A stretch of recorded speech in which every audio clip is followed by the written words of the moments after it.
নমস্কার বন্ধুরা, তোমাদের এসজি স্টাডি সেন্টারে একটা ধামাকাদার সাজেশন ভিডিওতে স্বাগত জানাচ্ছি। তোমাদের থার্ড সেমিস্টারে অবশ্যই মনে আছে তোমাদের কিন্তু এরকম থার্ড সেমিস্টারের ইতিহাস পরীক্ষার আগে আমি দুটো ভিডিও দিয়েছিলাম, যেখান থেকে কিন্তু তোমাদের 35 নাম্বার প্রায় কমন এসেছিল। দেখো এবারেও একটা ধামাকাদার ভিডিও হতে চলেছে, সাজেশন দিয়ে দেবো, কী কী আসবে একদম পারফেক্ট তোমাদের বলে দেবো। ঠিক আছে, ভিডিওটা পুরোটা দেখবে। চ্যানেলে নতুন হয়ে থাকলে চ্যানেলটা সাবস্ক্রাইব করে নেবে। দেখো তোমাদের প্রথমেই আমি 3 মার্কসের কোয়েশ্চেনগুলোতে আসবো। দেখো তোমাদের প্রথমেই যেটা বলবো আমি, যে সিপাহী বিদ্রোহটাকে তোমরা বড় অ্যান্সারে তোমরা মুখস্থ করে রাখো, কারণ সিপাহী বিদ্রোহ থেকে 3, 4, 8 সবকটাই ইম্পর্টেন্ট। 8-এ আসার চান্স নেই একদম, আমি বলতে পারি 3, 4-এ খুব ইম্পর্টেন্ট। এই কি তোমাদের কেটে কেটে এখান থেকে কোয়েশ্চেন আসবে। যেমন দেখো, সিপাহী বিদ্রোহকে কেন সামন্তবাদী বিদ্রোহ বলা হয়? আচ্ছা, সিপাহী বিদ্রোহের ব্যর্থতার 3টি কারণ। তো এই ধরনের কোয়েশ্চেন কিন্তু সিপাহী বিদ্রোহ থেকে আসবে। তাই তোমরা যদি সিপাহী বিদ্রোহ একটা গোটা পুরো করে রাখো, সব কিছু কভার করে, তো তোমাদের কিন্তু এক্সট্রা করে কিছু করতে হবে না। ঠিক আছে, তারপরে দেখো নবাব সেলিমুল্লাহ কে ছিলেন? খুব খুব ইম্পর্টেন্ট কোয়েশ্চেন। ঠিক, মুসলিম লীগটা ভালো করে পড়বে। মুসলিম লীগ থেকে কিন্তু তোমাদের ভালো এবারে কোয়েশ্চেন আসতে চলেছে। দেখো থিওডর মরিসন কে ছিলেন? এটা মরিচন আছে, এখানে বানানটা ভুল আছে। থিওডর মরিসন কে ছিলেন? আচ্ছা, তারপরে দেখো ভারতীয় সংবিধানের নমনীয় বৈশিষ্ট্যগুলি, খুব ইম্পর্টেন্ট এই কোয়েশ্চেনটা। মানে কি বলবো, একদম তোমাদের 3 বা 4-এ একটা যে কোনোতে চলে আসবে এরকম ব্যাপারটা। দেখো নির্দেশমূলক নীতিগুলো কী কী, খুব ইম্পর্টেন্ট তোমাদের। তারপরে দেখো সিপাহী বিদ্রোহের সামরিক কারণ, তোমাদের যেটা বলছিলাম আমি, যে সিপাহী বিদ্রোহটা বড় করে রাখার জন্যে এই কারণেই। দেখো মুজিবুর রহমানের বিখ্যাত ভাষণ, খুব ইম্পর্টেন্ট তোমাদের এবারের জন্য। মুজিবনগর সরকার গঠন। তারপরে দেখো থিওডর বেগ কে ছিলেন? তারপরে দেখো সিমলা চুক্তি এবং মুসলিম লীগ। আচ্ছা, তোমাদের এবারে আমি একটা ছোট্ট কথা বলে রাখি, যারা ভাবছো যে 3, 4, ঠিক আছে, 3 যেগুলো 3-এ পড়ছে সেগুলো কিন্তু ঘুরিয়ে তোমাদের 4-এও চলে আসতে পারে। এরকম নয় যে শুধু 3-এই আসবে। ঠিক আছে, তার সাথে হয়তো তো একটু কোনো একটা কোয়েশ্চেন এক্সট্রা করে তোমাদের দিয়ে দিল। এছাড়া তোমাদের 3 নাম্বারে আমি যেগুলো বলছি সেইগুলো তো করছোই, তার সাথে যে পয়েন্টগুলো তোমাদের যে পোর্শনগুলো বলছি, মুসলিম লীগের ক্ষেত্রটা কিন্তু তোমরা একটু বেশি ভালো করে করবে, কারণ মুসলিম লীগ থেকে তোমাদের ঘুরিয়ে ফিরিয়ে কোয়েশ্চেন আসবে। আচ্ছা, তোমাদের যে মুক্তিযুদ্ধ যেটা ছিল আমাদের বাংলাদেশের, সেটা কিন্তু তোমরা একটু ভালো করে করবে। বাংলাদেশের মুক্তিযুদ্ধ থেকেও কিন্তু ভালো কোয়েশ্চেন আসবে তোমাদের। ঠিক আছে, তো চলো তোমাদের আমি এবার 4 নম্বরের দিকে যাই। দেখো 4 নম্বরে তোমাদের সিপাহী বিদ্রোহের সত্যবিলোপ নীতি, মানে এটা কিন্তু তোমাদের কিন্তু কোনো ডাইরেক্ট কোয়েশ্চেন নয়। এখানে কিন্তু তোমাদের একটু সমালোচনা লিখতে হবে এবং ভালোভাবে কিন্তু কোয়েশ্চেনের রূপটাকে তোমাদের কিন্তু অ্যান্সারে ফোটাতে হবে, যে কেন এই কোয়েশ্চেনটা ভ্যালিড এতটা।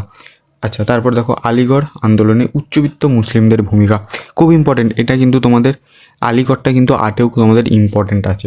তারপরে দেখো দ্বিতীয় পঞ্চবার্ষিকী পরিকল্পনা বা নেহেরু মহালনব, এটা বীর আছে, 20 হবে, নেহেরু মহালনবিশ মডেল, এটা কিন্তু তোমাদের আসতে চলেছে। অর্থাৎ পঞ্চম যেটা দ্বিতীয় পঞ্চবার্ষিকী এবং প্রথম পঞ্চবার্ষিকীটাও কিন্তু তোমরা দেখে রাখবে। তার সাথে এই দুটো পঞ্চবার্ষিকীর মধ্যে একটা তোমাদের 4-এ বা 8-এ কোনো কিন্তু তোমাদের মানে কেটে কোয়েশ্চেনের ভিতর তোমাদের চলে আসবে বা ভাগ করে। ঠিক আছে, তারপরে দেখো এখানে তারপরে দেখো 5 নম্বরে বাংলাদেশের মুক্তিযুদ্ধে স্যাম মানকেশের ভূমিকা, খুব ইম্পর্ট্যান্ট কোয়েশ্চেন। কারণ তোমাদের বলছি যে বাংলাদেশের মুক্তিযুদ্ধ নিয়ে কিন্তু একটা আমরা কোয়েশ্চেন অবশ্যই দেখতে পাবো।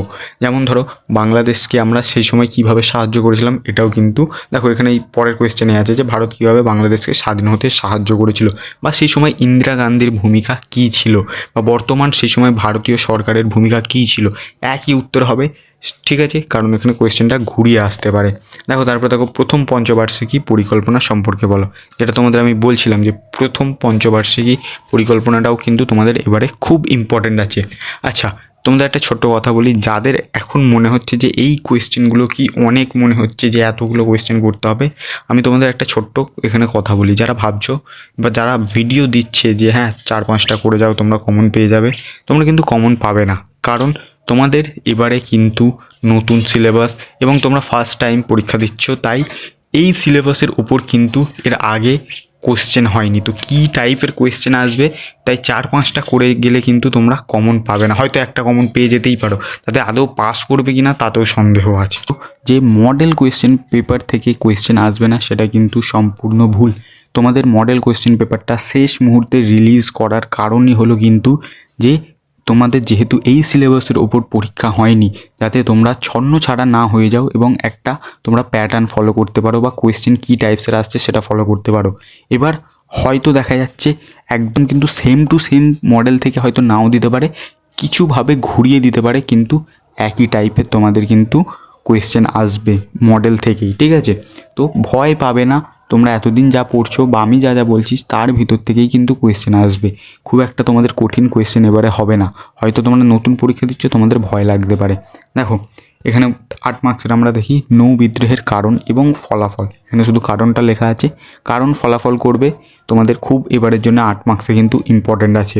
এটা 8 মার্কসের জন্যেই কিন্তু ইম্পর্টেন্ট নৌ বিদ্রোহ, ঠিক আছে? তারপরে দেখো নেতাজির অবদান, নেতাজির অবদান এবং দেখো আজাদ হিন্দ ফৌজের বিভিন্ন বিভাগ, খুব ইম্পর্টেন্ট তোমাদের এবারের জন্য। আচ্ছা, এই কোয়েশ্চেনটার সাথে কিন্তু মহাত্মা গান্ধীর আর একটা দেখবে কোয়েশ্চেন আছে যে মহাত্মা গান্ধীর অবদান বলে, ঠিক আছে?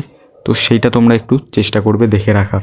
আচ্ছা, তারপরে দেখো আলিগড় আন্দোলনে স্যার সৈয়দ আহমেদ খানের ভূমিকা, খুব ইম্পর্ট্যান্ট। সম্ভবত 99% আমি এটা বলতে পারি তোমাদের এই দুটো কোয়েশ্চেনের ভিতরে, অর্থাৎ নেতাজি, মহাত্মা গান্ধী বা তোমাদের এই যে আলিগড় আন্দোলন আছে, এই 2-3টে কোয়েশ্চেনের ভিতরেই তোমরা 8 মার্কসে তোমরা পেয়ে যাবে।